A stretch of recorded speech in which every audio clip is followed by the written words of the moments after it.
Now, there are a few places, very few, where great teachers are being made.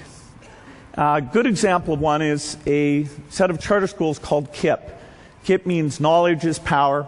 It's an unbelievable thing. They have 66 schools, mostly middle schools, 7 high schools, and what goes on is great teaching. They take the poorest kids, and over 96% of their high school graduates go to four-year colleges. And the whole spirit and attitude in those schools is very different than in the normal public school. They're team teaching. They're constantly improving their teachers. They're taking data, the test scores, and saying to a teacher, hey, you caused this amount of increase. And so they're deeply engaged in making teaching better. When you actually go and sit in one of these classrooms, at first it's very bizarre. I sat down and I thought, what is going on? The teacher was running around and the energy level's high. I thought, well, I'm in the sports rally or something. What's going on? And the teacher was constantly scanning to see which kids weren't paying attention, which kids were bored, and calling on kids rapidly, putting things up on the board. It was a very dynamic environment because particularly in those middle school years, 5th through 8th grade, keeping people engaged and setting the tone that everybody in the classroom needs to pay attention. Nobody gets to make fun of it or have the position of, the kid who doesn't want to be there. Everybody needs to be involved. And so KIPP is doing it. How does that compare to a normal school? Well, in a normal school, teachers aren't told how good they are. The data isn't gathered. In the teacher's contract, it will limit the number of times the principal can come into the classroom, sometimes to once per year. And they need advance notice to do that. So imagine running a factory where you've got these workers, some of them just making crap, and the management is told, hey, you can only come down here once a year, but you need to let us know because we might actually fool you and try and do a good job in that one brief moment. Even a teacher who wants to improve doesn't have the tools to do it. They don't have the test scores.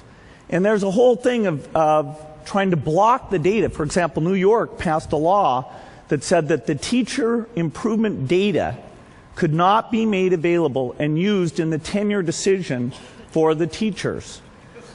And so that's sort of working in the opposite direction. But I'm optimistic about this. I think there's some clear things we can do.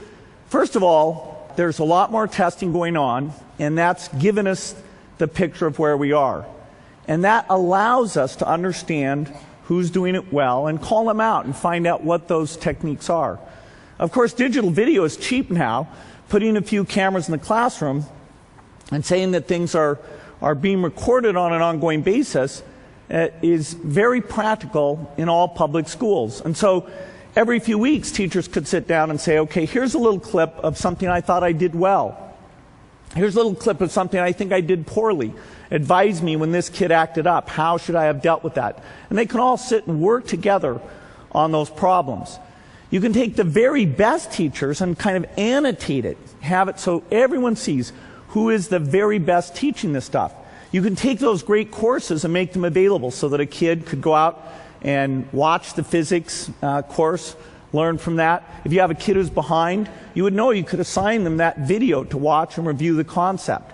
And in fact, these free courses could not only be available just on the internet, but you could make it so that DVDs were always available, and so anybody who has access to a DVD player can have the very best teachers. And so by thinking of this as a personnel system, we can do it much better. There's a book actually about KIPP, the place that this is going on, that Jay Matthews, a Newsweek reporter, wrote called Work Hard, Be Nice. And I thought it was so fantastic, gave you a sense of what a good teacher does. I'm going to send everyone here a free copy of this book.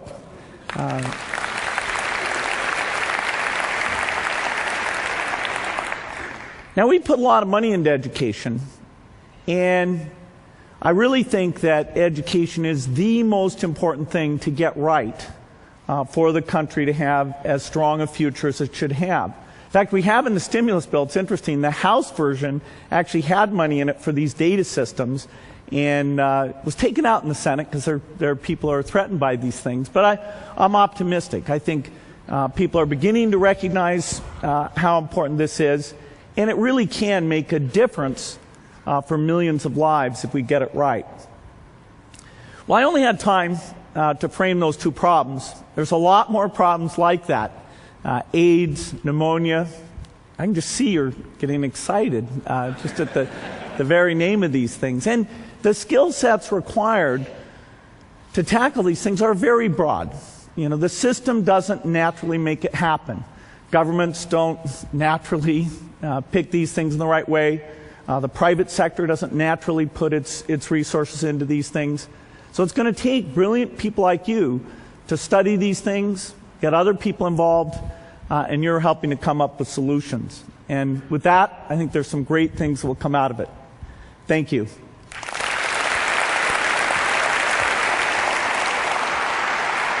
Thank you, Barry.